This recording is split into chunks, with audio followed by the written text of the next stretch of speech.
For this next part, we're shifting gears a little bit and moving away from measurement for the moment. We're going to look at scatter plots here. And a scatter plot is just a graph of plotted points, not necessarily joined together. Sometimes we do things called the line or curve of best fit with it, but overall, a scatter plot itself is just a set of plotted points. And that graph of plotted points is used to show if there is a relationship between different variables. And often we're just looking at two different variables at a time here. And when we were together the last day, we collected some data from you, including what your arm span is, along with your height. So I have compiled that data here in a T-chart. So we have arm span and we have height. And what I would like you to do is actually use the data and create a scatter plot of the people's height compared to their arm span. So I have placed the height axis on the vertical axis. So height is on the vertical and arm span is on the horizontal axis. And all our measurements were in centimeters here. So if I look at the first person's data here, 169 was their arm span and 173 is their height. And I've already set up a scale for you. But before you actually graph or begin, I'm going to get you to add in these little symbols on your axes, on both the vertical and the horizontal axis. And what that is to indicate some values have been left out of the scale. They're called little breaks in the graph, a break in the scale. So this symbol, I'm just going to write that down here. Try that again. The symbol, when you see this kind of symbol, that is I'm going to put that in quotes, that is a break, or it indicates, maybe I shouldn't have put the quotes in there. Let me get rid of those. There we go. So that symbol indicates that values have been left off of the scale. Okay, so that can be put on both the horizontal and the vertical axis. Sometimes it's only used on one or the other, and sometimes you don't use it at all if you're not leaving any values out. So if I go to plot that first spot or the first point, I'm going to use an arm span of 169 and a height of 173. So 169 on my scale. Now I'm going to figure out what my blocks are here. I've got 160 and then 170 here, and I've got 5 different squares to get there. So that's a difference of 10 cut by 5. Each one of those little blocks on the x-axis is worth 2.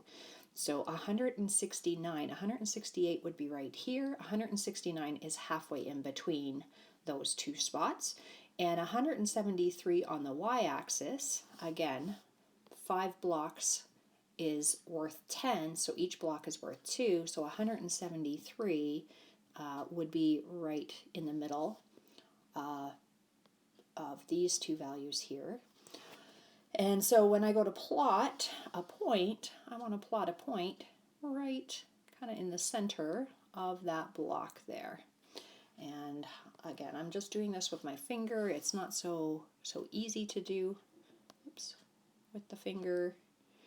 But if I zoom in, I might be able to get a better sense of where that spot should be. And now it looks really messy. Let me try that one more time. I can't seem to erase for some reason. Oh, there it went away, and now I've lost track of where it was supposed to go. Ooh, I think it was in this block right here, but I'll do a double check when I zoom back out. And yes, that's where I wanted that point to go. So you are going to go ahead and plot all of these points that we collected the other day and come up with your scatter plot for that. So put the video on pause, plot all those points, and then you can do a comparison of my graph with your graph. But put it on pause right now. Okay, I think I have all my data points plotted on there now, and yours should look something like that as well. One other thing we want to make sure when we create a scatter plot, you do need a scale, which I provided for you. You need to have labels on your X and Y axes, so you'll notice I provided the labels for you as well, but if they're not there, you need to make sure you put them there. And then also to that, you should be adding a title to this. So I'm just going to type in a title up here of arm span versus, I'll just use VS period for versus height of MFM1,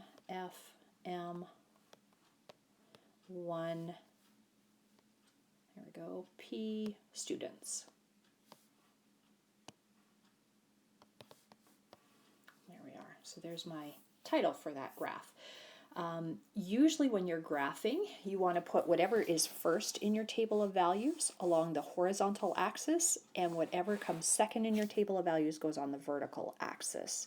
So that's something to keep in mind, which we'll talk about again later.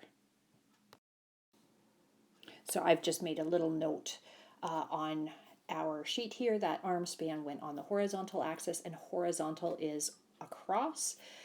And height went on my vertical axis, and that's the one that goes up and down. All right, so we know that scatter plots are used to show a relationship between different variables. So if I look at my variables, which are arm span and height, I would see that my data looks like it's heading in an upward trend, which then tells me as my arm span is increasing, as I go this way on my x-axis, my height values are also increasing. So a little bit here, a little bit here. As I go further here, we're going higher up here, and so on. So my trend is what we call a positive trend, a positive upward trend, and it's a fairly strong relationship, it seems. So we're going to add that into our note here down below. Trends in data. We could be looking at the overall pattern of our data. And we have the two basic trends we're going to talk about for the moment. So if we look at patterns, we could have the upward or positive trend, and I've just drawn a little diagram of what that could look like. Or it could be going the other way, which in this case it's not, but it could go the other way where you have a downward or negative trend. So for this data, we notice or should notice that there is an upward or positive trend there. Now also with that trend, we could even go as far to say is that it looks like it has a linear relationship. We could draw a line of best fit because that pattern of data seems to resemble a line.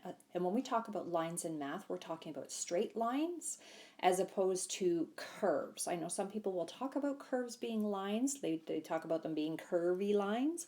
But in math, if we're talking about a curvy line, we're talking about a curve. Line in math means straight. No curves, no bends, no twists.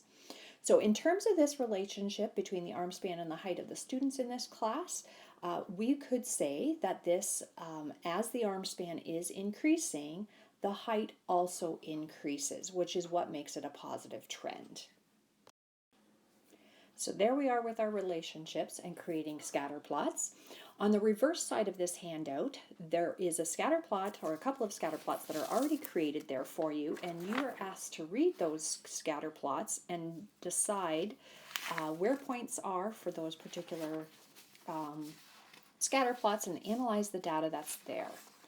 So give that a try, and then we will take that up. Hopefully you've taken some time to complete this first example. The second one's a little trickier, but the first one's just reading the graph here. We're talking about the 2005 regular season, the 15 athletes that played for the New York Liberty, which is a women's national basketball team, and the scatter plot shows the data for the team.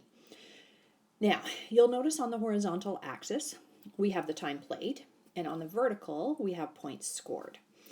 And if we look at the horizontal for time played, we want to find the athlete that played for 361 minutes. Now, I don't have any break symbols on my graph, and I'm noticing that there are 4 blocks between 0 and 400 minutes. So if I take the 400 and divide into 4 equal pieces, every block here on the horizontal axis would be worth 100. If I look at the vertical axis, I have no breaks and I have 2 blocks to make 100. So on the vertical axis, we have every block being 50. Now, if I want 361 minutes, I know 300 would be the 3rd block in. It's going to be partway between the 300 block and the 400 block. And the only point that's between 300 and 400 is the one I've just circled there. If I look at how many points that person scored, it's just underneath 100 there. So you could say anywhere between maybe 80 to 100, definitely less than 100 because it's below. 85 could be a reasonable answer. Again, it's just an about. So I would say about 90. You could go 85. You could pick a number, but it's just got to be close. About 90 points. All right, how many athletes scored fewer points than she did? So we're looking for points that are below the horizontal line I drew there. So if I look, I've got all of these points here, and it's just a matter of counting them. Now, I find the resolution here is not fantastic. I might say there are 1, 2, 3, 4, 5, 6, 7. I don't know, that bottom corner here, there might be a couple points there. It might be 7, might be 8. It's hard to tell, but according to what I've circled there, I think maybe 6 or 7. It's hard for me to read. I took this out of another place, so in copying it over, the resolution didn't come out that clearly. All right, another athlete scored 353 points. So the points is on the vertical axis. I need 353, so just above the 350 mark. Here is one that's just slightly above the 350 mark. So I would say that is the athlete that scored 353 points. How many minutes did she play? I'm going to slide down here. Again, I would use a ruler to kind of line that up and see. Every block again was worth 100, so we've got 800. This would be 900 block. This would be 1,000, so it's just over 1,000 minutes. This would be 1,100. It's definitely less than 1,050. I would possibly accept any answer between like 1,025 up to 1,000, as long as it's less than 1,050. So maybe how many minutes? About, I'm going to say about 1,000. Let's go with 35. Okay, so as long as it's in that ballpark, it's hard to tell otherwise exactly where that number is. How many players played fewer minutes than she did? So we need to look on this side. Fewer minutes, but scored more points. We need to look to the left of where she is for fewer minutes, but scored more points. We have to be above that value, up above. So the only one that's to the left but above, I should have done in a different color. Maybe I'll recircle that in red there. There's only one there. There's only one player. Okay, and I circled that in red so you could see it up here. All right, suppose a player played many minutes but scored only a few points. In which region of the graph might her data point be? So only a few minutes, played many minutes, so it's going to be in this end of the graph, but only a few points. So I'm going to say it would be down here. In what region? It's going to be right in that region. Low points, but high minutes. All right, number 2 is a bit different, and I'm going to do that on my next video.